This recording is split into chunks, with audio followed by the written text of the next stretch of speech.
Sou capitão do Exército, deputado federal reeleito para o 7º mandato. Tenho como marca a inegociabilidade do meu voto dentro do Congresso Nacional. Defendo a família, a redução da moralidade penal, as nossas Forças Armadas.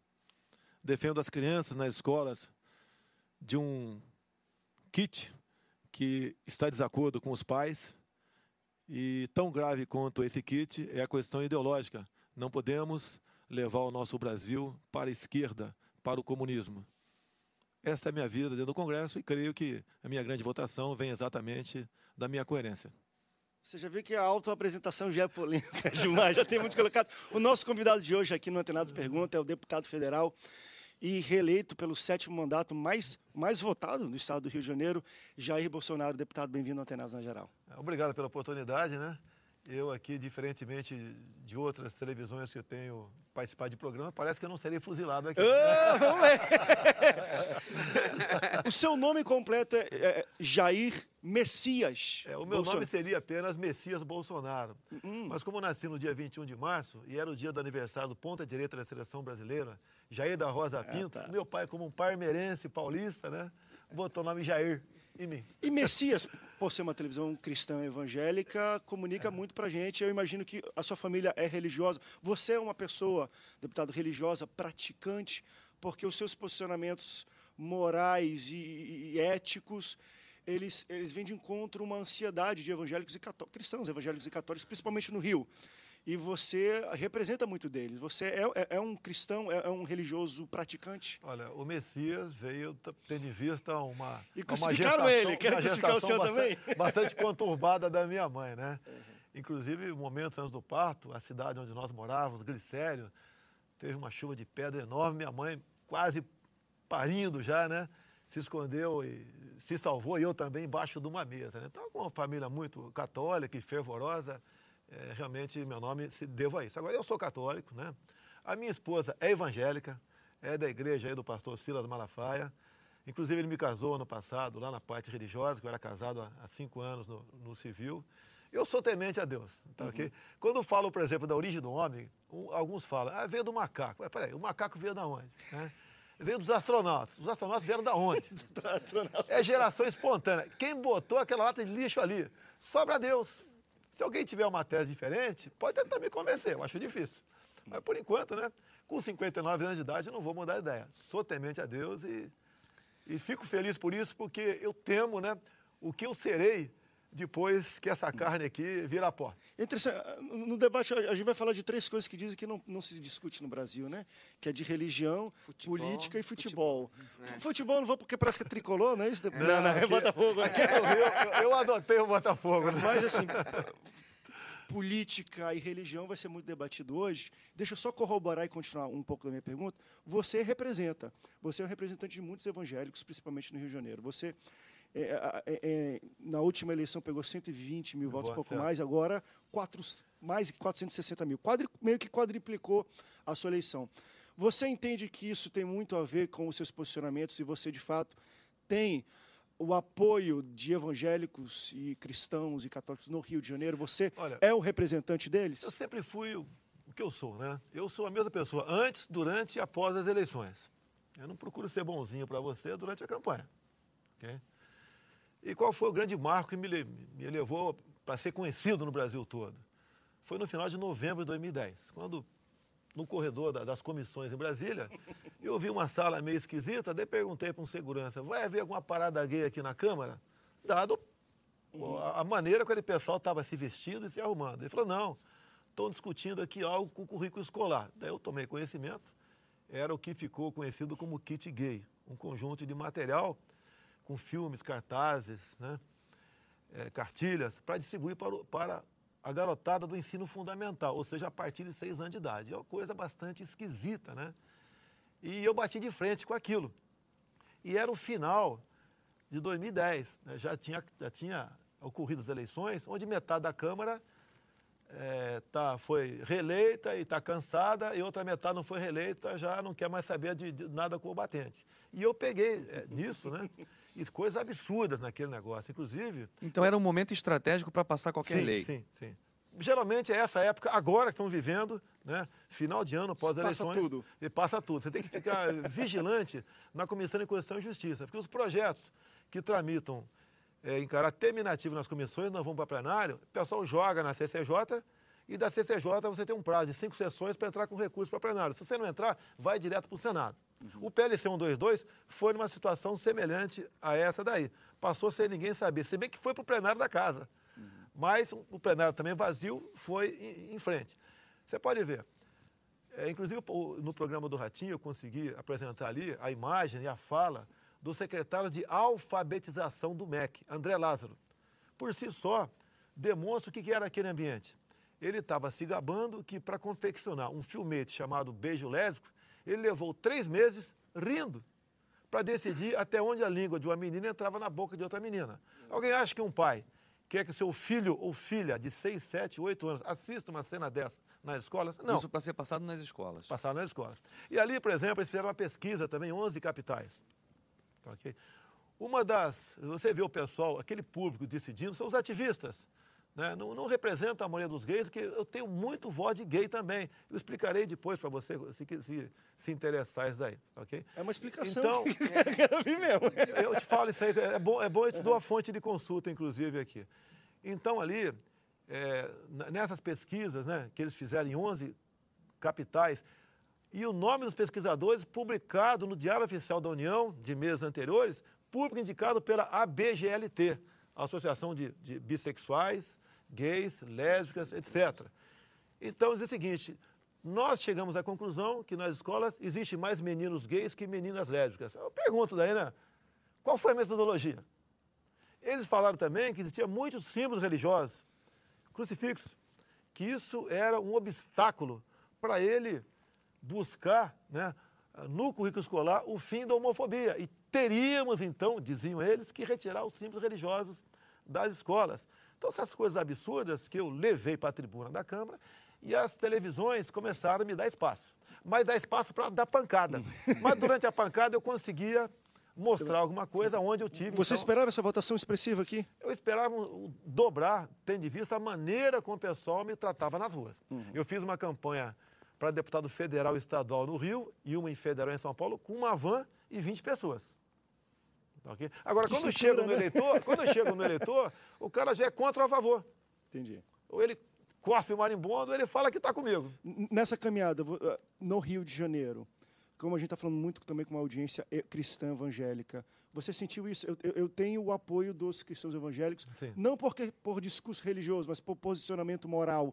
Porque você nunca se apresentou como um representante religioso, mas com posturas morais. Você sente isso? E como é que você vê o crescimento de evangélicos no Brasil, principalmente no Rio de Janeiro? Olha, muda, não muda? Você entende que é verdade essas projeções que daqui a 15 anos seremos 50%? E o que isso mudaria? É como ser humano, né, independente de ser religioso, cristão ou ateu, você tem seus defeitos e virtudes. Eu entendo o cristão com virtudes. Eu entendo que a religião é um freio para certos comportamentos que você acaba evitando, temendo o lá na frente. A própria bancada evangélica, que é muito grande e teve um crescimento agora em Brasília, ela é muito criticada. Mas eu digo que mesmo com os defeitos dos evangélicos, você bota na balança, eles têm muito mais um saldo positivo. Deputado, quais seriam os defeitos? Eu lamento que os cristãos, os católicos, não pensem nisso também. Que quando falam que o cristão não deve se meter na política, seria bom se a política não se metesse com os cristãos também. Então, se não tiver um anteparo dentro da Câmara, com a bancada evangélica, bancada católica não temos, né? 2 padres lá, tem 3 padres lá, 2 do PT católico, que eu prefiro estar com aquele pessoal vermelhinho do meu lado, porque assim eu sei que não vou ter surpresa do que estar com eles. Quais seriam esses defeitos da bancada evangélica? Olha, eu não quero criticar ninguém aqui. Você agora me deu aqui. Eu falei. A gente os defeitos não sou eu que aponto, né? Não sou eu que aponto. Falta de união, às vezes. Muita falta de união, briga entre eles. Muitas vezes, acredite se quiser, na Comissão de Direitos Humanos, quando o Feliciano chegou à comissão, eu segurei ali muita coisa, briga entre próprios evangélicos. Quando o povo fala aqui fora a questão do dízimo, eu digo o seguinte: o dízimo não é um imposto, dá quem quer. Tá? Agora, muitas boas igrejas com o dízimo fazem ações sociais que são muito bem-vindas. Já o imposto do governo praticamente não traz ação social nenhuma. E outra, eu entendo que um pastor que cobra o dízimo, a igreja também tem as suas oferendas, né? Ele tem interesse que o irmão desempregado tenha um emprego. Então ele vai ajudar na contribuição. Que o está desempregado não perca o emprego. O que está empregado tenha uma promoção. Tá ok? Então ele tem uma preocupação que aquela pessoa não entre no vício, não entre na vida social, comum, que não vai gastar o dinheiro com besteira. Então tem esse lado positivo aí. Legal, estamos de volta em mais um Antenados Pergunta. E o nosso convidado de hoje é Jair Bolsonaro, deputado federal. Minha pergunta é a seguinte, deputado. É muito perceptível a sua formação como militar e com essa votação expressiva que o senhor teve, aspirações a se posicionar como um presidenciável, um candidato à presidência. A gente é majoritário, a gente percebe esse tipo de olhar, até porque há um desejo da população no sentido de alinhar com as suas posições.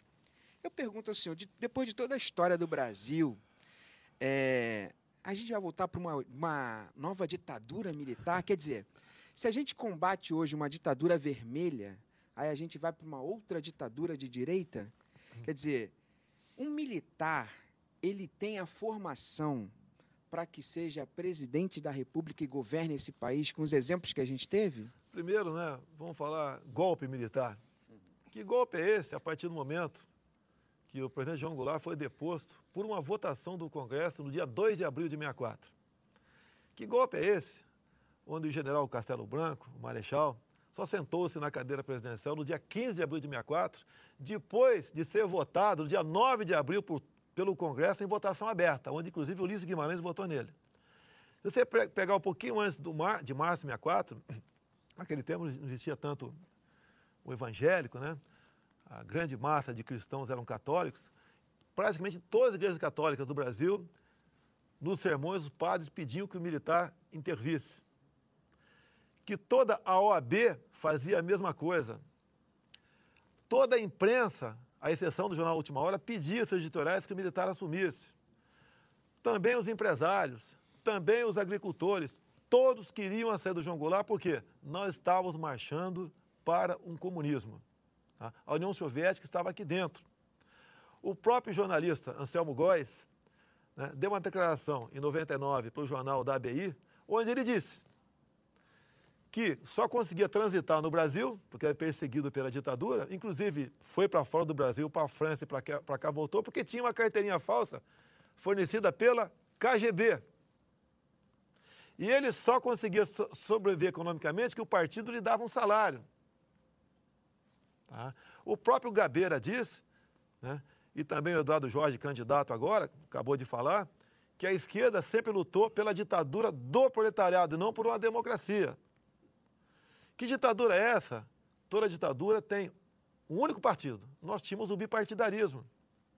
Tive tanta gente falar que combateu a ditadura, que foi para as ruas, onde na Coreia, na Cuba e na China, por exemplo, o povo vai para a rua para pedir alguma coisa. É tratado com chumbo, com bala. Com chumbo. Eu recomendo aqui, eu sempre falo para os mais jovens, né, que o único homem que deve confiar 100% é teu pai. A única mulher 100% é a tua mãe. Tá? Procura teu pai, se ele for um pouco novo, procura teu avô e pergunta ele como ele vivia naquela época. Ele tinha paz, segurança, tinha educação, tinha uma saúde razoável também. E o povo foi às ruas para pedir o quê? Direta já. Não pediu por saúde, segurança e educação. Agora, se o regime militar começou por um motivo legítimo para impedir uma revolução comunista, a história conta que o militarismo ficou tempo demais no poder e que houve uma repressão, ele tomou gosto pelo poder. O grande problema também de liberdade de expressão que o militarismo tirou nessa época. É verdade isso? Parte, né? Você pode ver. Nós íamos entregar o governo no final do Castelo Branco ali. Essa era a intenção que estava acertada. Mas em 66, os que perderam a guerra em 64, tá, foram para países outros aqui da América Latina, né, que estava o comunismo estava se fazendo cada vez mais presente, em especial com muitos cubanos aqui, ou foram para Cuba, ou foram para a China, como o pessoal do PCdoB.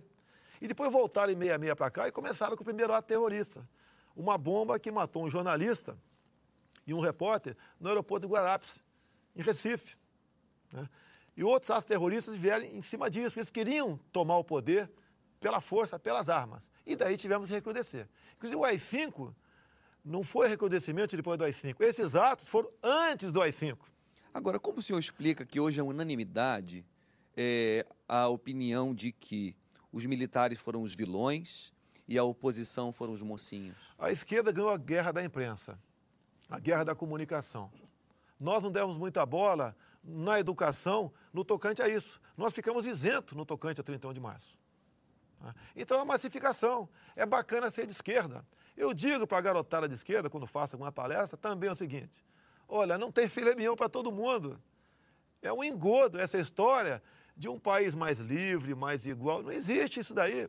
Agora, o que nós censurávamos na mídia, basicamente, naquele tempo não tinha celular, internet. Né? Era por quê?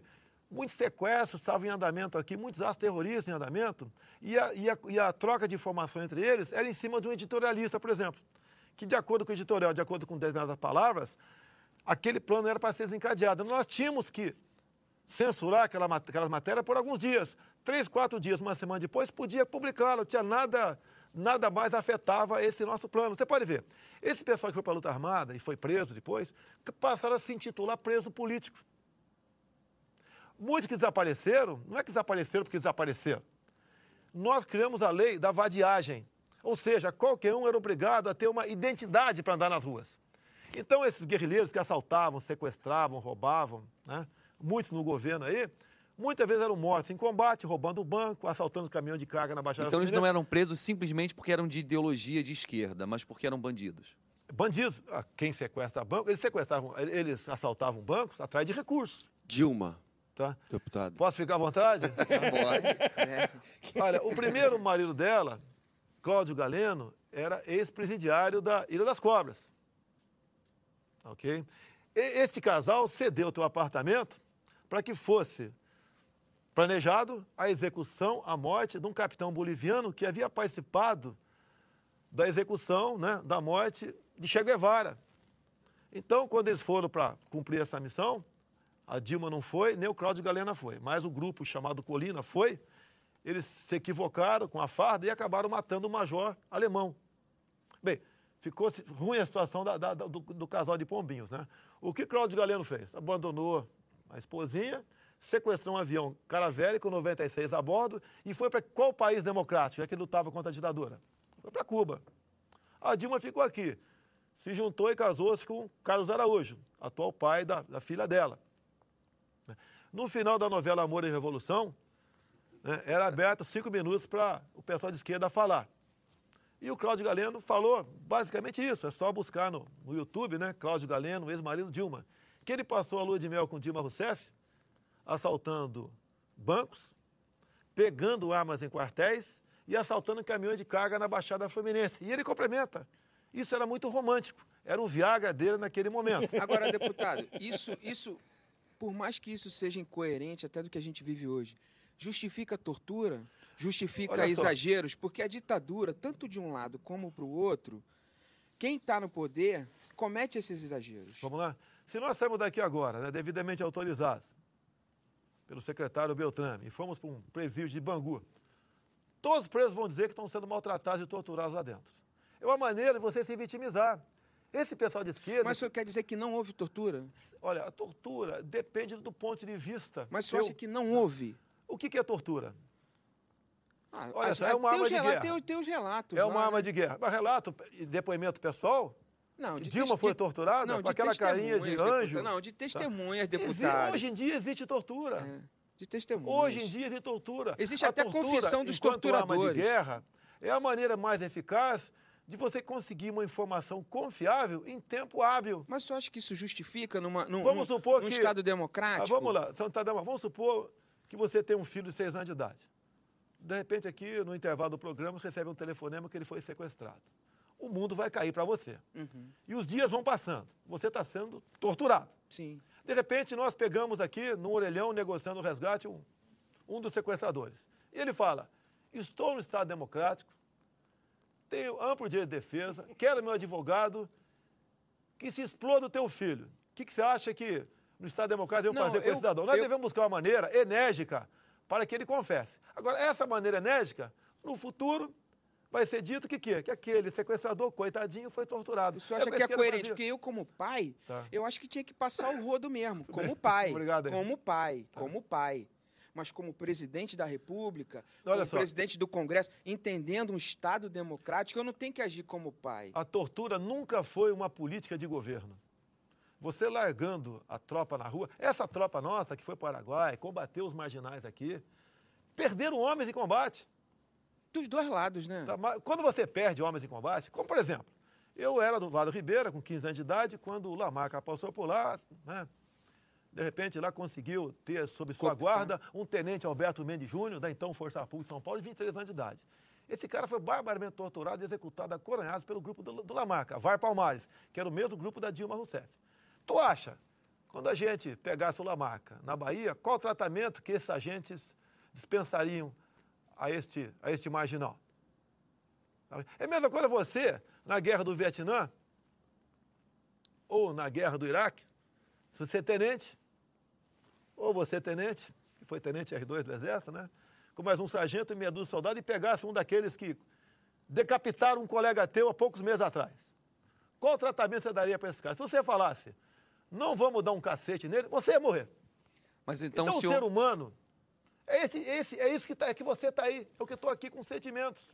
Mas o senhor Agora, acha, nessa então... guerra, nós evitamos uma comunização. Numa comunização, todos nós estaremos sendo torturados, como é o pobre povo cubano torturado até O hoje. senhor acha que o poder público deve usar a mesma tática da oposição guerrilheira? Olha, a opção da tortura é tua. Se nós sabemos que você tem informações, se você não fala, você vai ser submetido a um tratamento enérgico. Então, E por depois não exemplo, chore. Israel e o Estado Islâmico, os terroristas islâmicos. Então, Israel e o próprio Estados Unidos podem usar a mesma tática dos terroristas contra eles? Ou seja, o senhor não acredita em guerra assimétrica, que um lado deve respeitar leis, Não. mesmo que o outro lado não respeite? O Código de Genebra é para inglês ver esse Código de Guerra. Em combate não existe isso, não vale tudo. Não vale tudo. Não vale tudo. Tá ok? A questão do Hamas. Mas os O direitos israelense humanos não foram defende. ganhos para a Idade Moderna? O que o israelense faz? Quando são de vez em quando são uma centena de mísseis para cima deles. Eles, por satélite, captam de onde é a origem desse míssil por onda de calor. Então descobriu coordenada geográfica tal. Eles avisam com antecedência. Vamos bombardear essa área. O que o Hamas faz? Enche de criança, né, o teto daquela instalação. E quando acontece, se são bombardeados, mostra as crianças morrendo. Okay? O israelense apenas se defende. Se Israel não se defendesse, já deixaria de ser Estado.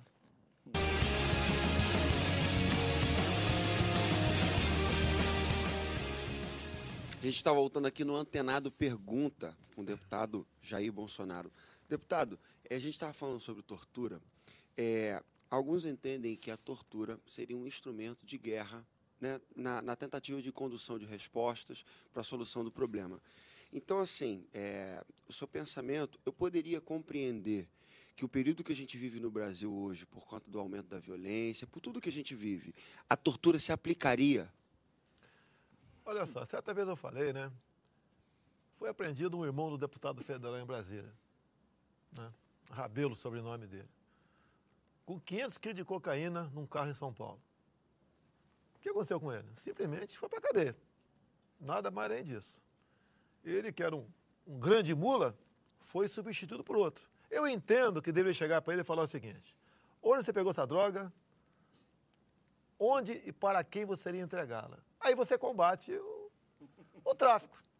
Agora, se ele falar, não sei nada a declarar, é outra história. Por quê? Com este consumo de drogas no nosso país, você destrói famílias, você arrasa com pai, arrasa com mãe. Você transforma crianças em zumbis. Famílias são torturadas, perdem seus bens no tratamento.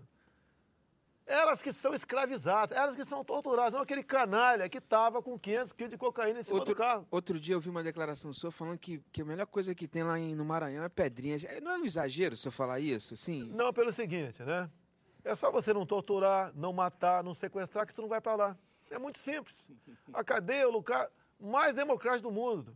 Você tem que fazer muita força para ir para lá. E tem certos canalhas lá dentro, que não são todos, né? Que ganham ainda auxílio reclusão. Já a viúva que ele deixou aqui fora com 4 filhos não tem nada. A viúva dele tem alguma coisa.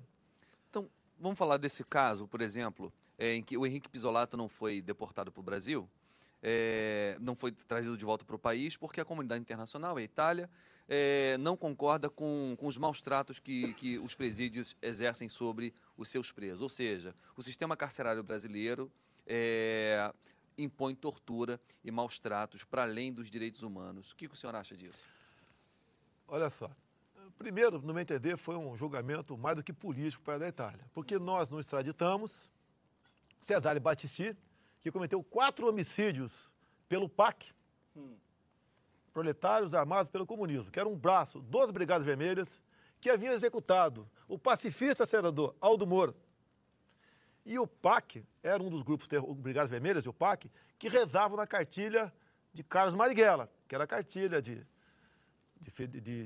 do Capitão Lamarca, de Dilma Rousseff, Zé Dirceu, Zé Genuíno, Frank Martins, entre outros. Então, é uma guerra ideológica, isso aí. Agora, se a Itália quisesse nos ajudar, deixaria vir o Pisolato para cá.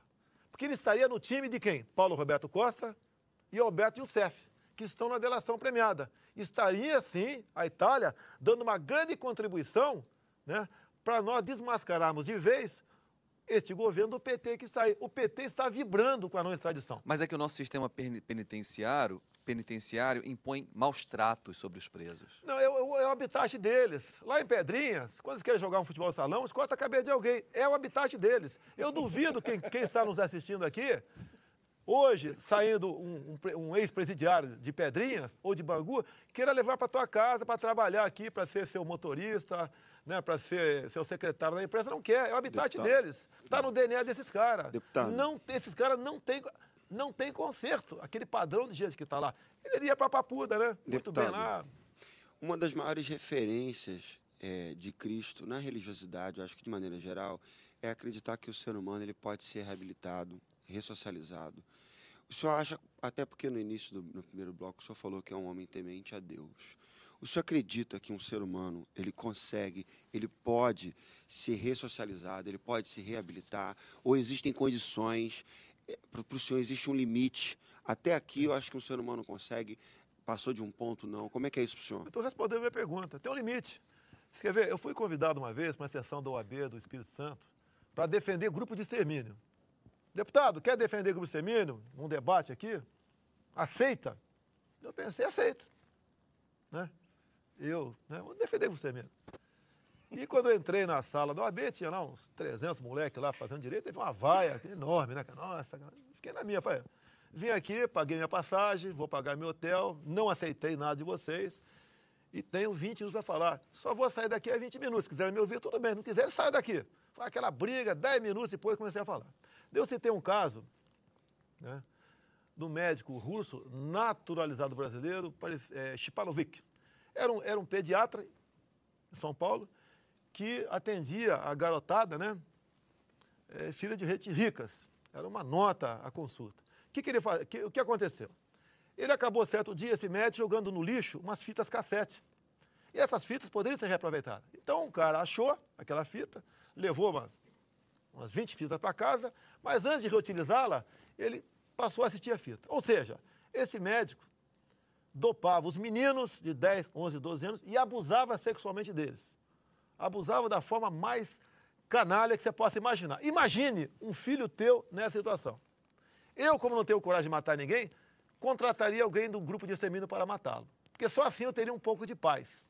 Mas isso não é o estado da barbárie? A gente não transformaria o país no estado da barbárie? É barbárie. Quem começou a guerra? É igual a esquerda no Brasil. Quem começou a guerra? O Araguaia. Nós criamos o Araguaia ou foi o PCdoB que criou o Araguaia? Quem sequestrou 3 autoridades estrangeiras? Mas não é só o Estado Público que teria o poder de polícia? Olha só. Você tem que entender, certo? Como eu falei no caso dele aqui, caso tivesse um filho sequestrado, imagine um filho teu, menino, o Pedrinho, teu filho, menino. Aliás, o nome dele é esse. Foi coincidência, coincidência, né? Pô, sendo abusado por um cara daqui naquela situação, pelo amor de Deus, eu creio em Deus, mas como ser humano eu acho que não teria forças na religião para conter a minha impulsividade em ver aquele cara morto. Mas às vezes também, claro que isso fica muito subjetivo, é o sentimento de um pai e tudo, porque hoje, no mundo que a gente vive, meu time perdeu, vou matar. Não, o que eu estou falando assim, quando você também coloca esse tipo de questão de, olha, o que você está sentindo você pode resolver com as próprias mãos, a gente sabe que o povo brasileiro é muito possível. Em situações dessas, até hoje existem leis e tudo, já fazem isso, imagine se fosse algo mais difundido. Mas deixa eu fazer uma outra pergunta. Deixa eu te falar, pera um pouquinho, dar uma parte aqui. A deputada Keiko Otto, de São Paulo, foi reeleita. Há aproximadamente 12 anos, ela teve um filho de 8 anos sequestrado. Ele foi morto, executado em cativeiro, porque era ex-funcionário dela o sequestrador. Depois pegaram o cara, puxou 6 anos de cadeia e está em liberdade. Não é. Você acabou com essa mulher, acabou com o marido, acabou com a família dela. No mínimo, esse cara tinha que estar preso, uma prisão perpétua para ele, no mínimo. Deputado, eu acho que, de repente, a violência de um outro pode dar legitimidade à sua violência. Eu acho não. De repente, esse discurso pode ser compreendido dessa forma. Agora, eu queria perguntar para o senhor sobre essa cartilha que promove, ou pelo menos a opinião do senhor, que promove a tentativa de compreender um guerrilheiro como um agente da paz. Isso também poderia ser um ato terrorista? Olha só, ninguém tem dúvida aqui, se morrer hoje Fidel Castro, né, haverá um congestionamento aéreo em Havana. Alguém tem dúvida? Não. Se for possível, Zé Liceu vai, Dilma, Lula, se puder, o Genuíno vai também, o Frank Martins. Na volta todo mundo vai querer voltar. Vai todo mundo embora. Todo mundo vai querer ir embora. Os ídolos da esquerda brasileira são ditadores. Os seus companheiros de partido estão na papuda. Eles querem federalizar o currículo do ensino fundamental, que a partir de 2016, a molecada tem que ir para a escola com 4 anos de idade. Qual a cartilha lá em Cuba, qual a nossa cartilha aqui? Se você pegar livros do ensino fundamental do GDF, que é administrado ainda por um governador do PT, você cai para trás. Agora, mais grave do que isso, explica pra gente o que cartilhas... significa a federalização do ensino. O currículo... O que é e o porquê é ruim? No ensino fundamental vai ser igual para todo mundo. O PT é que vai fazer esse currículo escolar. Okay? Você pode ver. Eu tenho aqui uma parte aqui, eu tenho várias figuras aqui de um livro aqui, do ensino fundamental lá em Cuba. Está aqui, ó. O miliciano tem um fuzil. Ele ama a paz. Em mãos boas, o fuzil é bom. Os mais médicos, no ensino fundamental, aprenderam essa cartilha aqui. Se você vai, na aula que você vai, por exemplo, estudar o CH, né? Eu aprendi na cartilha Caminho Suave, o CH era um chapéu. Xaxa, xixoxu. Lá, o xaxa, xixoxu é com Che Guevara. Aqui. Cadê? Aqui. Você pega os livros do ensino fundamental em Brasília, de História e Geografia, no rodapé, quase todas as páginas, está o Che Guevara lá. Deputado, você tem assim, colocações que, e eu acho interessante, ao mesmo tempo que eu falei aqui no início, representa talvez assim um povo evangélico cristão, mas você às vezes tem outros posicionamentos que diferem bastante daquilo que às vezes até acreditamos. Mas a minha pergunta não é sobre isso. São tão incisivas e fortes suas colocações, você citou aqui que uma vez foi para uma reunião da OAB e tinham jovens bacharéis em direito, todo mundo vaiou. Como é a sua vida na rua? As pessoas gritam, falam, porque você se posiciona na televisão e fala coisas fortes. Você anda com segurança, carro blindado? Quais são os cuidados que você tem para andar? André não tem dessa, eu não vou para a praia, vou para o restaurante. Já brigou, discutiu com alguém na rua? Como é que é, assim, você lidar na rua publicamente? Se o PT quiser fazer o novo Celso Daniel, ele faz. Como eu falei abertamente aqui... Ou seja, o senhor acredita que o PT matou o Celso Daniel? Sim, eu não tenho a menor dúvida disso. O cara estava numa Pajero 0 km, blindada. Foi achado 2 dias depois com hematomas. Foi achado por um legista. O garçom que serviu o jantar naquele dia ao médico legista que achou o corpo, 7 pessoas, todas foram mortas de formas mais mirabolantes, parecia um filme. Parecia um filme. Tá, okay? E quando eu falei quando pintou aqui o boato aí que o Alberto Youssef teria sido envenenado em Curitiba ou não. Eu botei no meu Facebook, tem um alcance, né? Fenomenal. Talvez eu só perca por Feliciano, o alcance do Facebook como deputado lá em Brasília. Foi o seguinte, a partir do momento que o Alberto Youssef falou que tem como levantar o número das contas em paraísos fiscais da cúpula do PT, ele se candidatou a ser um Celso Daniel. Quanto à minha vida particular, como disse, né? Se quiserem, de fato. Eu não tenho carro blindado. Mas o povo... Não, disse, mas cada 50 pessoas me acompanhando na rua, tiram foto, uma me xinga. Até já tive um cuspe uma vez. Okay? Agora, voltando a falar sobre isso, o senhor acredita que o PT está aparelhando o Estado para promover uma revolução comunista silenciosa? Olha, está na cartilha dele, né? Não tome quartéis, tome escola. A gente está mostrando aqui, não é o kit gay. O kit gay é uma coisa. A questão, a guerra ideológica na escola é outra, mas está no mesmo caminho. Você vê uma molecada aí falando em camisa com Che Guevara, o cara nem sabe quem é o cara, tem como ídolos. Fico aí o tempo todo massificando a cabeça dele, o Estado opressor, né? Viva Fidel Castro, mas vai curtir, vai para Disneylândia. Aqui na Barra, não, nós estamos gravando aqui, em bairros nobres, outros, é muito comum isso aí. Agora, nós estamos sentindo melhoras. Por exemplo, numa ida minha a Campinas da campanha agora, eu botei no Facebook, amanhã, entre 10 e meio-dia, vou estar no Largo do Rosário. Tinha mais de 100 garotos, 16, 17 anos, aquilo me emocionou. É sinal que não está perdido, não estão acreditando nessa história, nessa balela da esquerda, da igualdade, da fraternidade, um país mais igual, sem violência, sem tortura, sem polícia militar.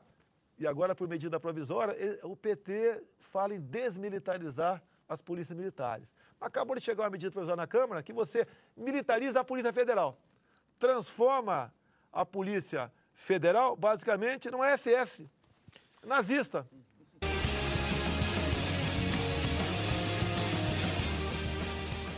Estamos de volta aqui com o Antenados Pergunta, com ele, deputado federal Jair Bolsonaro.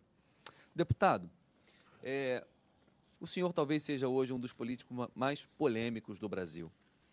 O senhor é contra os principais posicionamentos do governo.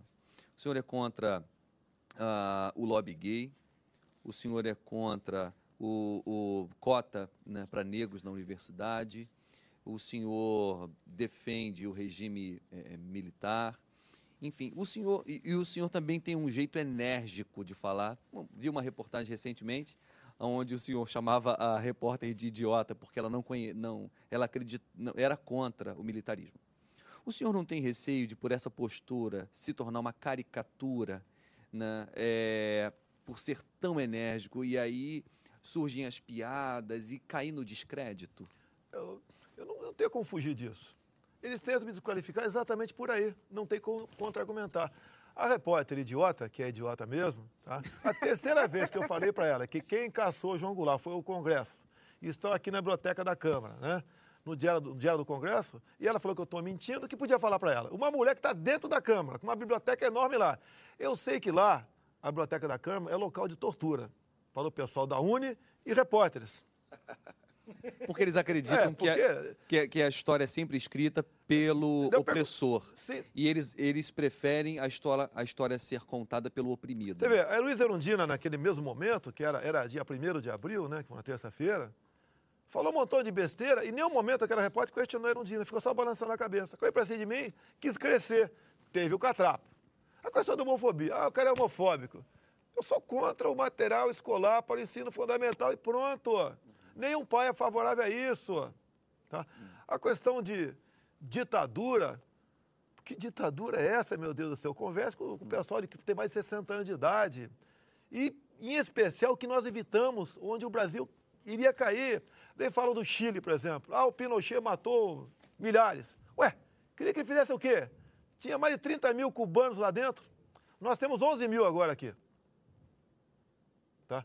O Exército acabou de levantar, eu sem querer descobri depois e divulguei. Um capitão do Exército cubano, mais médicos. Então o senhor acredita que o plano Mais Médicos é uma estratégia para capitalizar o PT? Tem duas coisas, né? Primeiro, é dinheiro para a ditadura cubana. Que parte dessa grana, a partir do momento que você não tem transparência, o PT aprova e faz um estardalhaço para aprovar a lei da transparência aqui. Mas essa você não tem transparência. Okay? Até o Porto de Cuba está carimbado como secreto o dinheiro para construir o Porto de Mariel. Cuba não tem matéria-prima, não tem indústria, não vai exportar nada. E também não vai importar porque seu povo, a massa, ganha $20 por mês. Okay? Então, o PT, nessa questão dos mais médios, além de financiar em parte a ditadura cubana, que no passado era financiada pela União Soviética, que acabou, pela Venezuela, que agora não tem nem papel higiênico mais lá, praticamente acabou a ajuda. O senhor não acha que a nossa preocupação tinha que ser até maior com o mundo árabe? Se vier dinheiro de Cuba é pouco. Agora, e esse alinhamento da própria Dilma então, vamos lá. com o mundo Você árabe... sabia que, por exemplo, um acordo assinado pela esquerda brasileira, né, por Lula, agora a Câmara votou, você isenta de visto iraniano para entrar no Brasil? Isso é trivisto. Quer dizer que já não basta aqui o triângulo das Bermudas nossa aqui, existe, né, a possibilidade de um cara do Estado de Israel, como a Dilma discursou na ONU, sem ter o mínimo de... Hoje a gente acredita, não sei se ela estava desavisada ou estava avisada. Existe a possibilidade de um cara do Estado de Israel estar entrando aqui, sem visto. Com toda certeza, tem muita gente aqui dentro. Quando ela defendeu o diálogo com o Estado Islâmico, aqueles que cortam a cabeça das pessoas vivas, né, com uma política deles, ok? Ela deu o recado que ela está do lado do terrorismo. Ela participou de grupos terroristas do passado. Ainda nesse assunto, perdão, o que o senhor acha do Foro de São Paulo? O Foro de São Paulo é um ajuntamento de países, né, que se ajudam entre si para socializar, que é o nome de fantasia do comunismo em nosso país. Você pode ver, a última do Foro de São Paulo, Dilma Rousseff, em diário oficial de 21 de março, agora... autorizou a importação de bananas do Equador diretamente para o CEAGESP em São Paulo. Se você começar a botar no papel, peraí, 5.300 quilômetros de linha reta. Não vem de avião, nem por água, nem por ferrovia, vem por rodovia. 6.400 quilômetros. Como é que vai chegar de forma competitiva lá? Não sei. Lá tem a cigatoca negra, o moco da banana, que não temos aqui. A banana lá, por ano, leva 40 pulverizações, a nossa 8. Do lado do CEAGESP tem o Vado Ribeira, a região mais pobre de São Paulo. Vai matar a banana lá. O controle fitossanitário vai ser feito pela instrução normativa, publicada em DO, pelo Equador. Só está ajudando o cara porque ele faz parte do Foro de São Paulo. É a mesma coisa quando eles botaram aqui, na marra Venezuela aqui dentro. O Lugo foi destituído, aquele bispo lá, sem vergonha, que fez um montão de filho com batina, que não tem nada a ver com a igreja que eu e vocês representam aqui, foi destituído segundo a sua Constituição. O que a Dilma fez? Tirou o Paraguai, que era contra a entrada da Venezuela, e naquele ínter trouxe a Venezuela para o Mercosul.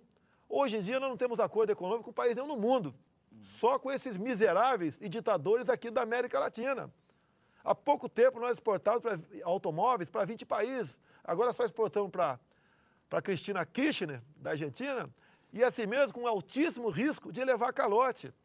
O Foro de São Paulo é isso, eles se ajudam, que eles no poder, com o partido único, estão muito bem. Há poucos dias a Veja publicou de um ex-guarda-costa de Fidel Castro, lá na França, contando a maneira como Fidel Castro vivia na ilha da ilha. Pleno, uma coisa que aqueles vendedores de petróleo do Oriente Médio não têm talvez uma riqueza dessa. Ele saiu na Forbes, né, um dos homens mais ricos do mundo. Olha, eu não vou endossar a Forbes porque eu acredito que pode ser uma montagem aquela matéria. Mas você pode ver, em nenhum momento, se a gente entra numa dessa aí, a gente mesmo perde o crédito. Está vendo? Entrou numa furada. Então, enquanto eu não vi a revista, eu não vou entrar nessa aí. Agora, o filho do Lula, né, que era limpador de estrume da jaula do elefante em São Paulo, agora é um latifundiário. Okay? Tem uma fazenda, todos dizem, que vale mais de 70 milhões de reais em Eldorado dos Carajás. E sabe como é que a esquerda compra terra lá no Cerrado? Ele chega para você e fala o seguinte, quero comprar a tua fazenda. Você fala, não está à venda. Eu vou comprar a tua fazenda, não está à venda. Semana que vem, boto 3 mil sem terra aqui dentro. Você negocia vender a tua fazenda ao preço que eles querem. É assim que funciona o negócio. Por mais que haja tantos escândalos de corrupção e a população demonstre a incredulidade no governo, eles foram eleitos para mais uma vez. E o Aécio, um candidato que representaria uma mudança disso, não conseguiu convencer a sociedade que seria esse representante de mudança. O senhor acha que houve um erro em alguma coisa do Aécio? O senhor acha que, de repente, se o senhor estivesse naquela posição, qual seria a sua diferença? Se o senhor seria um candidato a essa mudança? A diferença é total, né? O meu partido negociou a legenda com quem? Com quem tem dinheiro, com o PT. É o meu partido. O Paulo Roberto Costa está na cota do meu partido. Aí o cara fala, pô, mas você está no PP? Primeiro, se eu sair, eu perco o mandato pela lei da fidelidade partidária. Tá? A outra, você conhece um parlamentar pelo que ele vota. Eu não voto com o meu partido. Na dúvida, eu voto contra o meu partido. Agora, por que não me expulsam? Eu agrego, cada parlamentar agrega quase R$600 mil por ano no fundo partidário. Eu agrego um Delta T, tempo de televisão. Um Delta X para você escolher comissões que tem comissões dentro da Câmara dos Deputados. Pode explicar o que é isso? Porque eu mesmo não tenho a menor ideia. Um Delta T, um Delta X? O tempo, né? Se o teu partido tem 10 deputados, você tem, por exemplo, 1 minuto de televisão. Se tem 100, você tem 10 minutos. E esse tempo vale ouro. Tá ok? Então é assim que funciona um pouquinho, não sei se te respondi. E ainda mais com essa votação, então... Mas o senhor acredita nesse modelo do voto, ou o senhor é a favor, então, para dar o golpe? Não, olha só. Para dar outro golpe? Primeiro, o golpe do voto, acho que é pior do que o voto com a botina na porta. Não pode pelo voto, você pode tudo. Por que a Dilma não apresentou seu programa de governo e o S apresentou? Então, que para o PT, o programa de governo é o popular, é o voto. Pelo voto, eu posso tudo. Eu posso criar os conselhos populares. A Marina teve um programa e foi a que tomou mais pancada. Ela apresentou e aí todo mundo bate. Eles não apresentaram, o PT não apresentou. Mas a Marina era muito melhor eles enfrentar o Aécio no segundo turno do que a Marina. Muito mais fácil. A Marina é cria deles. Mas a pergunta é a seguinte, o senhor ainda acredita nesse modelo do voto? Olha, primeiro que 64 não foi golpe. Já provei para você no início do programa aqui. Tá ok? Já provei no início do programa aqui. A maioria dos ministros, quase todos, eram civis. Você tinha liberdade para ir e vir. Você podia sair do país ao que bem entendesse. Lá em Cuba, agora, você não pode nem fugir em toco de bananeira, que não tem banana mais lá. Comeram tudo. O senhor não acredita na democracia representativa? Essa da votação nossa, sim. Que a democracia que o PT queria impor era através dos conselhos. Por exemplo, alguém invadiu a tua fazenda. O conselho indicado pela escória do PT, que seria esse pessoal que faria parte desse ministério, né, é que ia decidir se a tua fazenda socialmente, né, ela atendia o fim social dela, para depois o juiz bater o martelo ou não pela reintegração de posse. Mas é possível no Brasil hoje você perder a sua propriedade privada? É possível. A emenda constitucional 81 está aí. Ela é agora, de junho. Se você praticar o trabalho escravo ou análogo à escravidão, que dificilmente vocês sabem o que é isso, né? Você tem que entrar lá no site da OIT, são 252 itens, a sua fazenda, o seu apartamento, a sua chácara, a tua casa serão expropriadas, com todo o semovência lá dentro. A tua fazenda você perde o trator, o papagaio, né? A bicicleta. A tua casa você perde o liquidificador, você perde tudo. Está lá, emenda constitucional 81. E o PT, por que o PT apoiou essa proposta? Porque você conhece algum petista, comerciante, agricultor, fazendeiro, empresário, empreendedor? Não tem. Ou é do movimento sindical ou da ociosidade. Eles nunca tiveram propriedade privada porque nunca trabalharam. Eles vão dizer que Por o isso senhor que tem ódio da propriedade privada. Eles vão dizer que o senhor está defendendo o trabalho escravo. Não, mas é o título, né? Eu lembro quando eu era moleque, né? Chegou aí o filme do Tarzan. Qual é o título? É Tarzan pelado com a mão no bolso. Todo mundo queria ver. Então, quando fala PEC do trabalho escravo, você acha que alguém é favorável a botar alguém no tronco e dar pancada nele? Ninguém, não existe isso. Quem votou contra... Né? Eu não votei nessa proposta, mas quem votou contra é tido como favorável ao trabalho escravo. A gente só tem 2 minutos para terminar o programa. Só para pegar esse último assunto agora, toda essa questão da delação premiada e o que já foi dito e aberto, você acha que isso vai acabar em quê? Aquele falou, vai acabar em impeachment? Por muito menos já vimos impeachment ou coisas piores no Brasil. E me reporto aqui a uma frase que eu achei fantástica, João Mibelt, que ele falou que o PT... é um partido que começou com presos políticos e vai terminar com políticos presos. Você acredita que vai ter prisão, que vai acabar em alguma coisa? Quero agregar a pergunta. E por conta disso, quero saber a solução. E se uma das soluções o senhor vai vir a candidato a presidente de 2018? Eu te dou 90% de chance de vir candidato. Eu quero ser uma opção à direita. Eu tenho simpatia das Forças Armadas, Forças Auxiliares, evangélicos, católicos.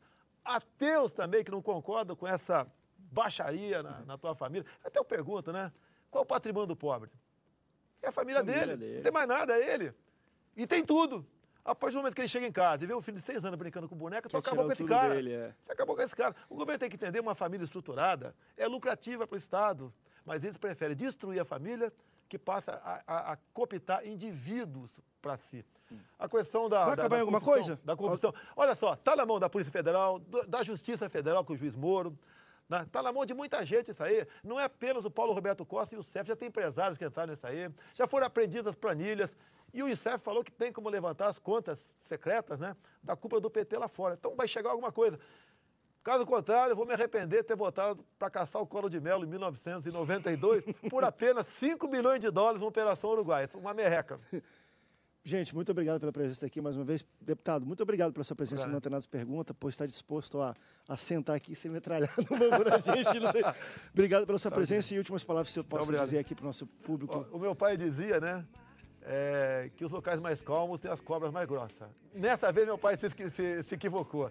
E estava tudo tranquilo, tudo bem, e vocês conduziram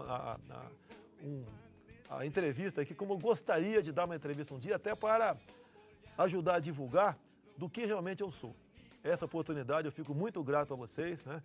Deus abençoe vocês e Deus salve o Brasil.